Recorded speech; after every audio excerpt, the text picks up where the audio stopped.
Hello, Hi Zeta, how are you? I'm Groovy Friend. All systems go. How about you?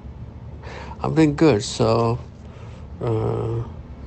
I'm trying to record a podcast right now, and I have a wide range of audience, and we have been Awesome. discussing different types of topics and subjects, and I was just wondering if I could educate myself about this Amazon FBA thing, which is talk of the town. Everybody's talking about it, and I would educate myself, and also my audience would be learning some new stuff about Amazon FBA.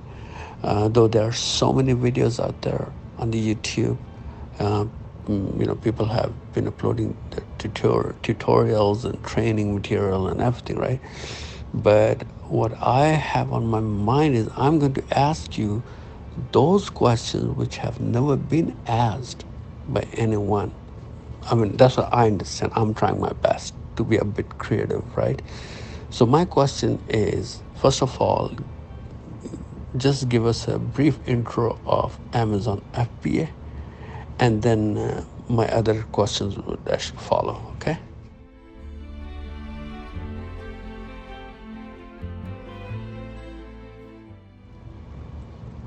Sure thing. Amazon FB stands for Fulfillment by Amazon. It's a service provided by Amazon that allows sellers to store their products in Amazon's fulfillment centers. When a customer places an order, Amazon handles the packaging, shipping, and customer service for the seller. It's a popular way for individuals and businesses to sell products online without the hassle of managing logistics themselves.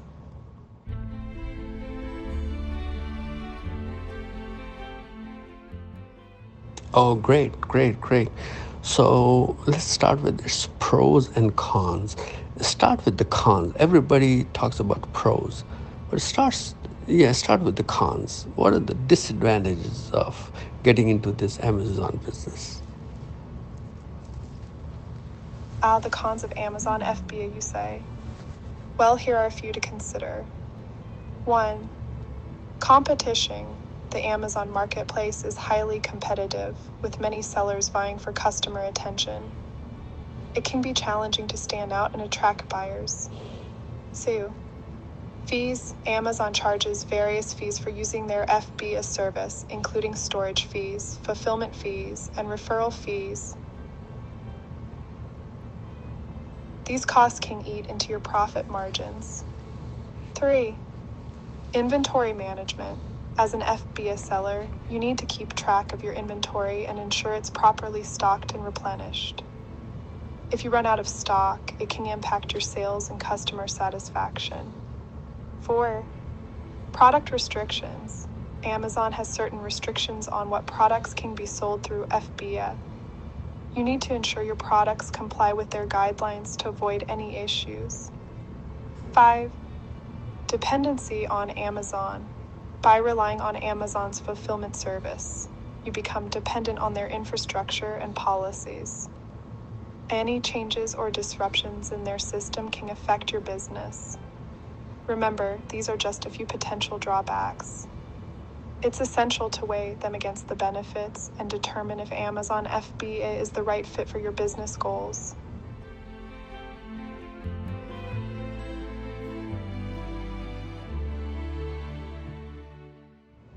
Okay, great, great. Good details. Okay, so my next question is if someone quits like within 6 months after starting with Amazon FBA, so what would be the biggest reason other than for its finances or anything else? It is more. It has more to do with the flaws in the system in the process. So, what would be the biggest reason you would think of? Well, aside from financial reasons, one of the biggest reasons someone might quit Amazon FBA within 6 months could be the lack of proper planning and research. If someone were to quit Amazon FBA within 6 months, Another significant reason could be the lack of effective marketing and promotion strategies. Selling on Amazon requires more than just listing products.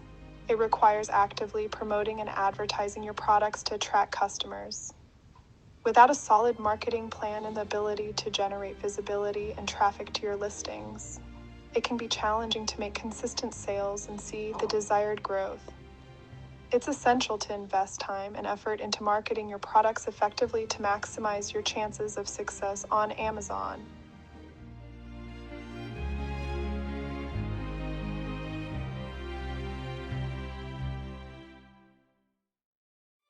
Mm-hmm. Okay, and what are the flaws in the system or the process on the Amazon part? While Amazon FB has many advantages, there are a few potential flaws in the system or process. 1. Product suppression. Sometimes Amazon may suppress or remove listings without clear explanations, causing frustration and loss of sales for sellers. 2. Customer service challenges. Amazon's customer service can be difficult to navigate, with long response times and automated replies that may not adequately address seller concerns. 3. Algorithm changes. Amazon frequently updates its search algorithm, which can significantly impact product visibility and sales. These changes can be unpredictable and require sellers to constantly adapt their strategies. 4. Counterfeit and hijack listings. There have been instances of counterfeit products or unauthorized sellers hijacking legitimate listings, causing confusion and affecting brand reputation. 5. Review manipulation. Fake reviews and review manipulation remain a concern on Amazon, with some sellers resorting to unethical practices to boost their product ratings and reviews. It's important to note that while these flaws exist, Amazon continuously works to improve its systems and address these issues. However, sellers should remain vigilant and proactive in managing their businesses on the platform.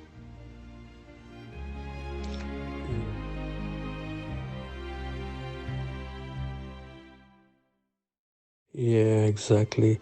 So it is always a good idea to place your items, uh, actually, to put your items into this Amazon Prime option or category, so that when it actually attracts more and more customers or buyers, because of course, if you have the subscription, then shipping would be free for you, right? So how to place your items into this Amazon Prime category? Does it cost more or it is normal? Offering Prime shipping through the Amazon FBA program can provide several benefits for sellers. 1. Increased visibility.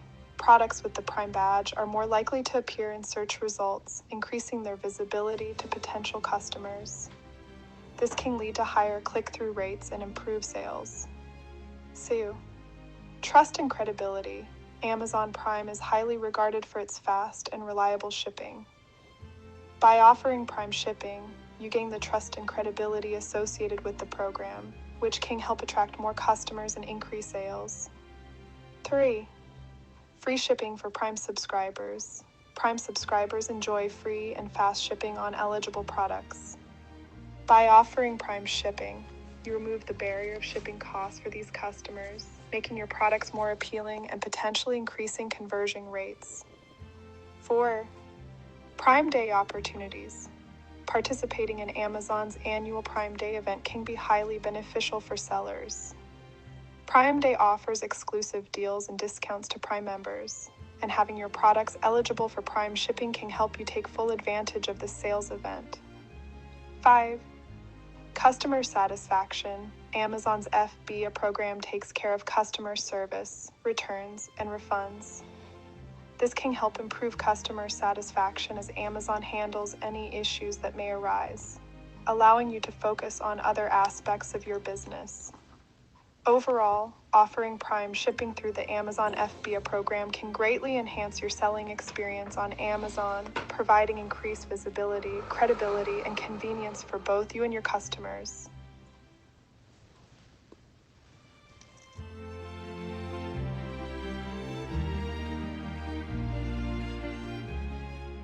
Okay, thank you.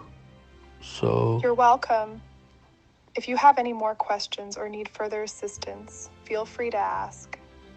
Happy selling on Amazon. yeah, we're not done yet though, because I have a few more questions. You'll be fine with that? Absolutely. I'm here to help. Please go ahead and ask your remaining questions, and I'll do my best to provide you with the information you need. But you were saying goodbye already, so that's why I just thought probably you feel so bored or something.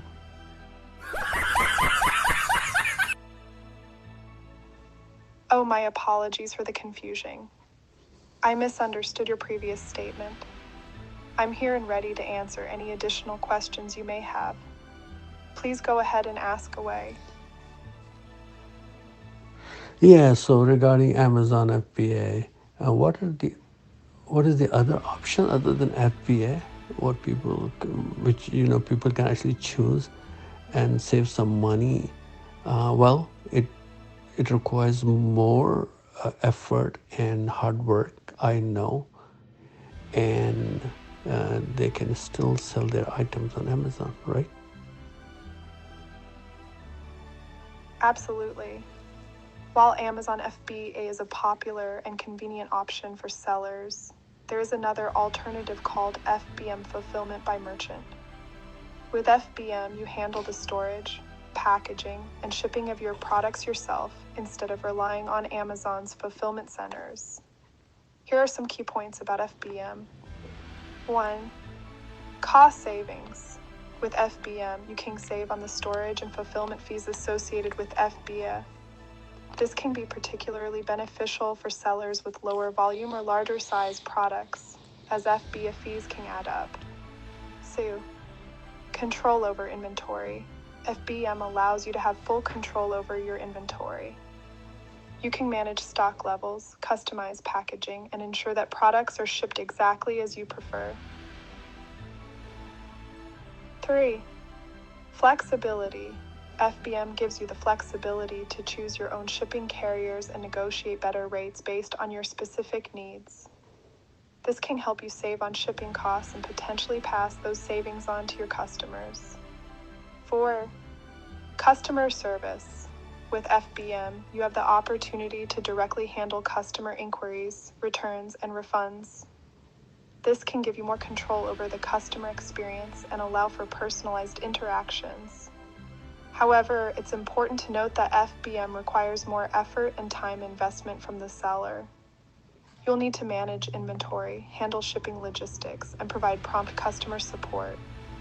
Additionally, FBM listings may not be eligible for Prime shipping, which could potentially impact sales. Ultimately, the choice between FBA and FBM depends on your specific business needs, budget, and preferences. Some sellers find success with FBM by focusing on niche products, unique packaging, or offering faster shipping options themselves. It's worth considering both options and determining which aligns best with your goals and resources. Okay, a very important question. So if someone purchases or buys some items from Alibaba Express or Alibaba, right? And when he or she packs those items and ships to Amazon fulfillment center or distribution center, right? So the seller bears the expenses, right? Shipping expenses, right? Or Amazon reimburses it later. Can you clarify this part? Yes, you are correct. When a seller purchases items from Alibaba Express or Alibaba and ships them to an Amazon fulfillment center, the seller is responsible for bearing the shipping expenses. These expenses include the cost of shipping the products from the supplier to the Amazon fulfillment center. However, it's worth noting that Amazon offers a service called Inventory Placement Service, IPS, which allows sellers to have their inventory shipped to a single fulfillment center instead of multiple centers. This can help reduce shipping costs as all the inventory is consolidated in one location. Additionally, in certain cases, Amazon may reimburse sellers for lost or damaged inventory during the shipping process.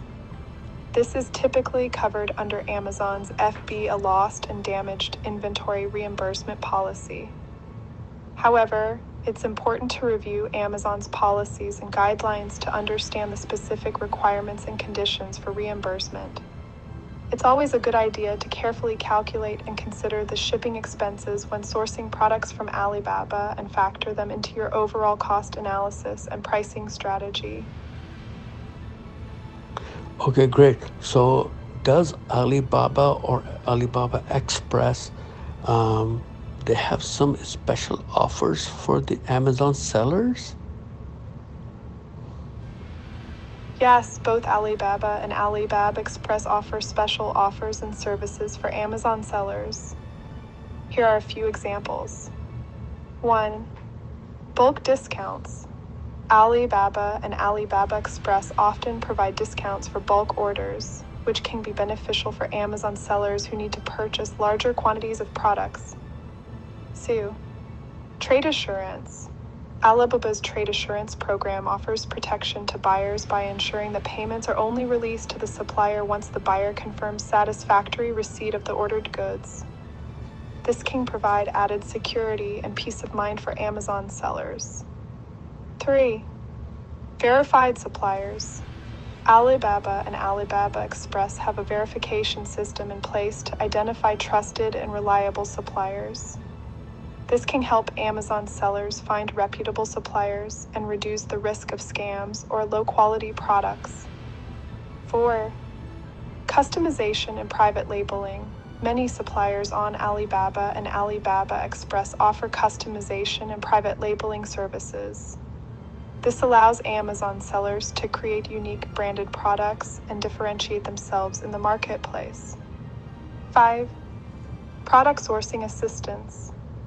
Alibaba and Alibaba Express have dedicated teams and tools to help Amazon sellers find specific products or manufacturers.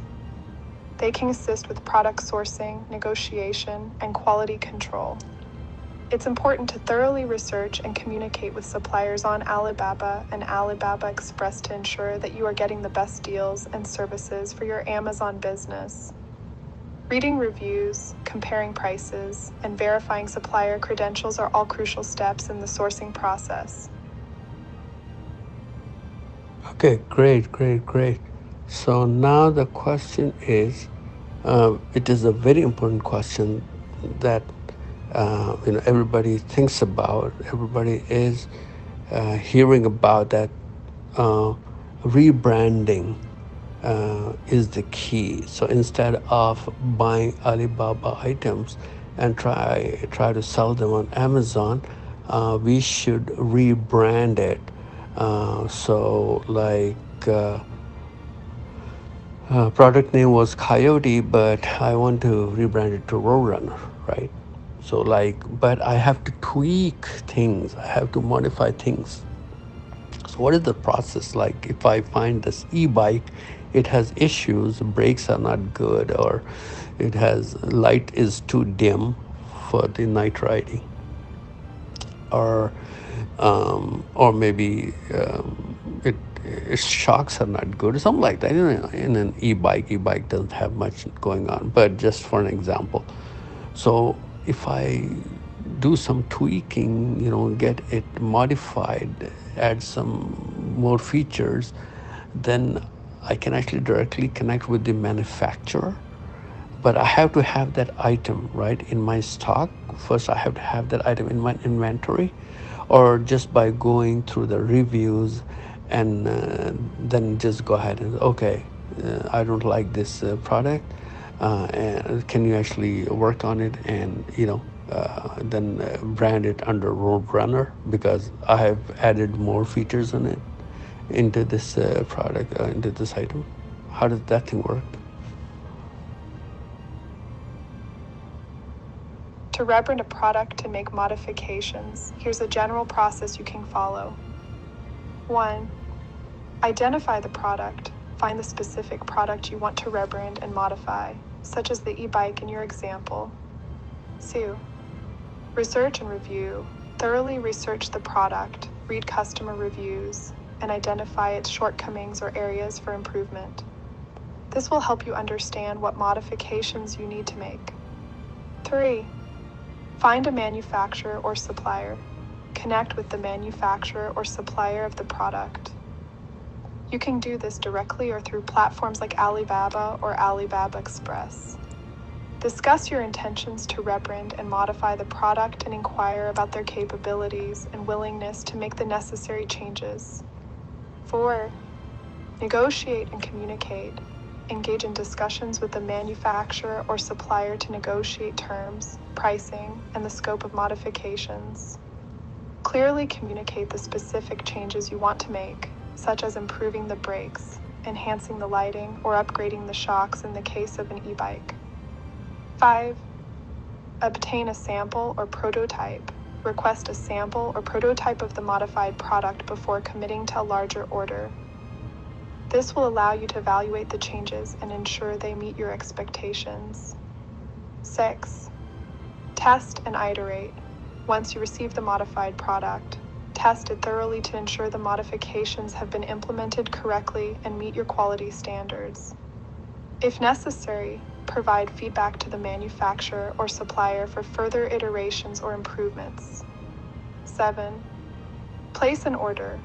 If you are satisfied with the modified product, place an order with the manufacturer or supplier for the desired quantity to have it in your inventory. 8. Rebrand and market. Once the modified products are in your inventory, you can proceed with rebranding them under your chosen name, such as Roadrunner. Develop a marketing strategy to promote the product's new features and improvements.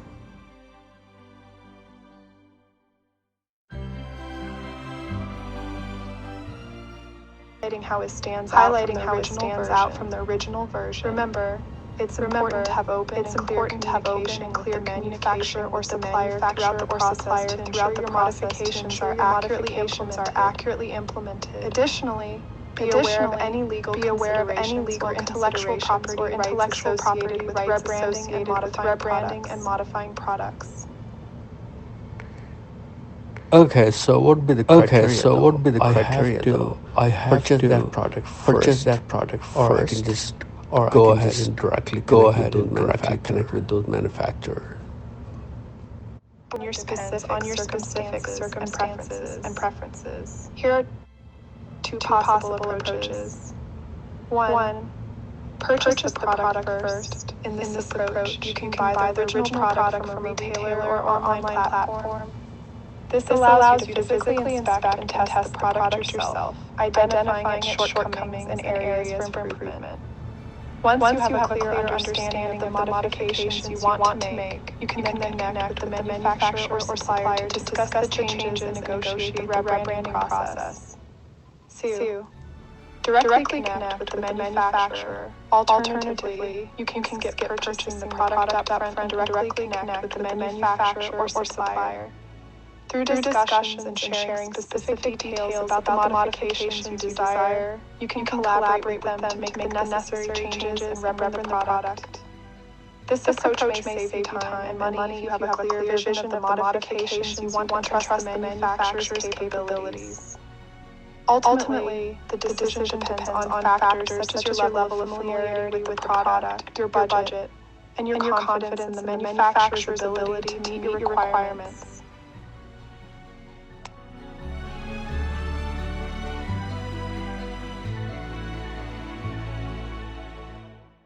Okay, great. So here comes the final question. So people overseas, so I live in the US, right?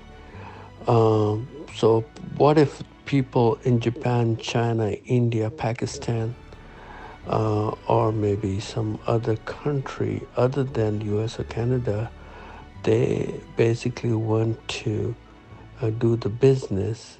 They become an Amazon seller, but what is the criteria, or what are those hoops they have to go through in order to become an Amazon seller in their own country? To become an Amazon seller in a country other than the US or Canada, individuals will need to follow certain criteria and go through specific processes. Here are some general steps they may need to take. 1. Research local regulations. Sellers should familiarize themselves with the laws and regulations governing e-commerce and selling in their respective countries.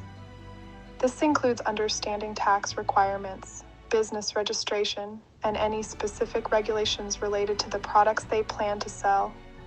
2. Create an Amazon seller account. Sellers will need to create an account on the Amazon marketplace specific to their country.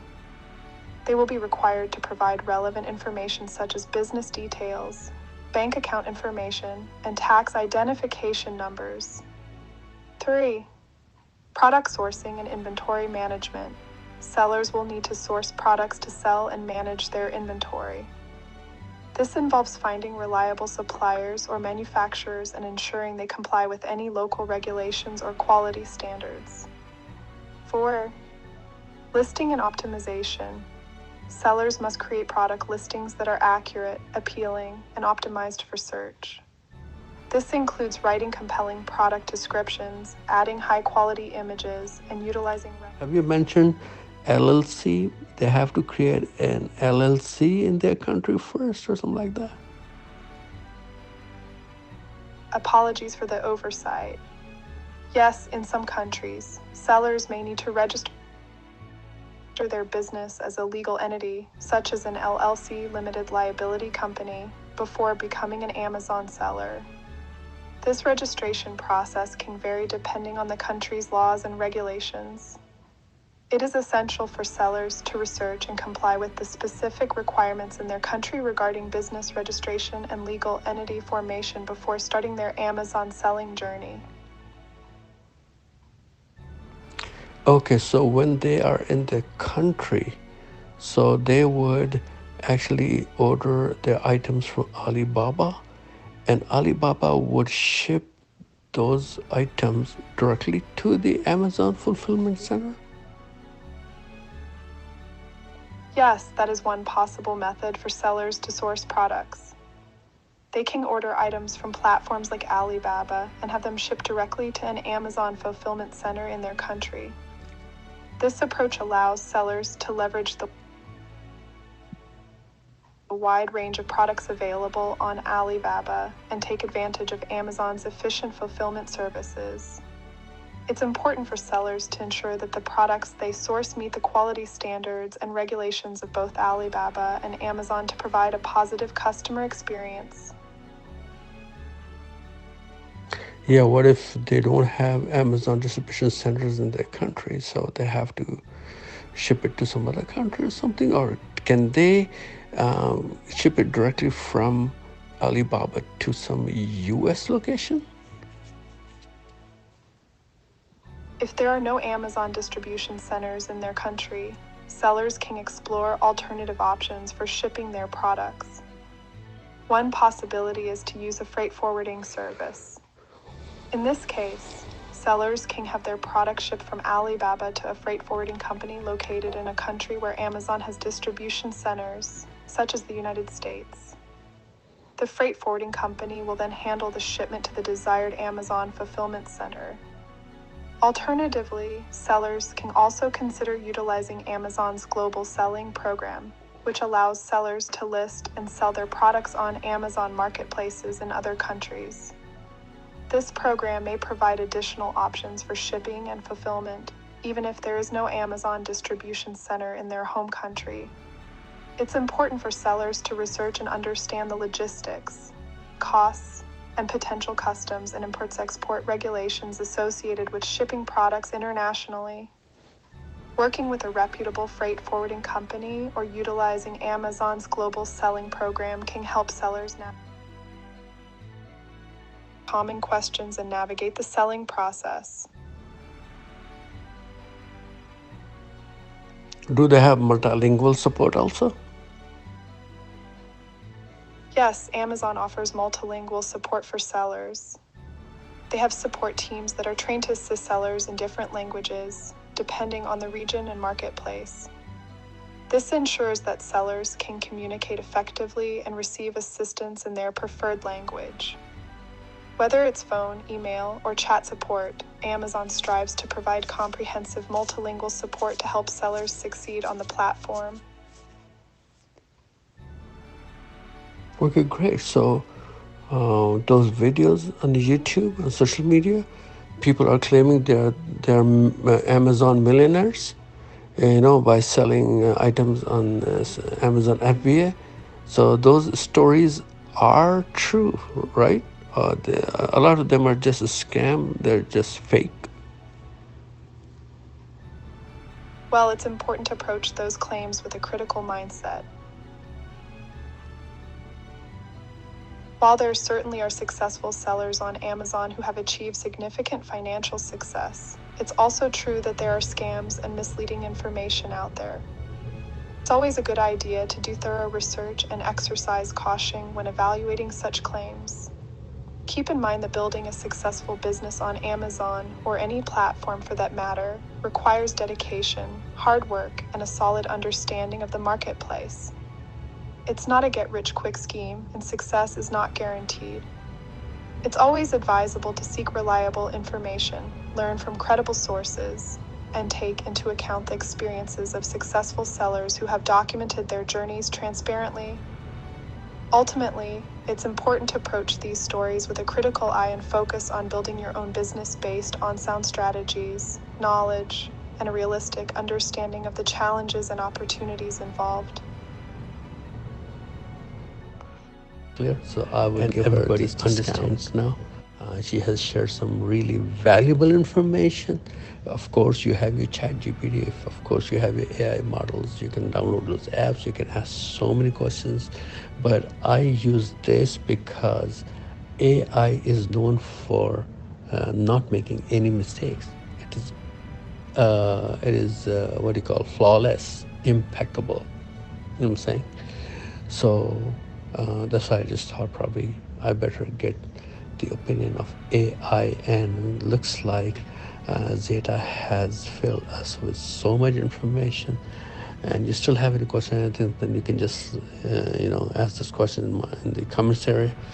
Then I would try to answer those questions, and probably I would still be using ChatGPT or AI to get those answers. But again, hopefully you actually would like this podcast, and hopefully it would be useful and helpful for a lot of people who are planning to become an Amazon seller. Thanks again for listening to this podcast, and you all have a great one. Take care. Bye-bye.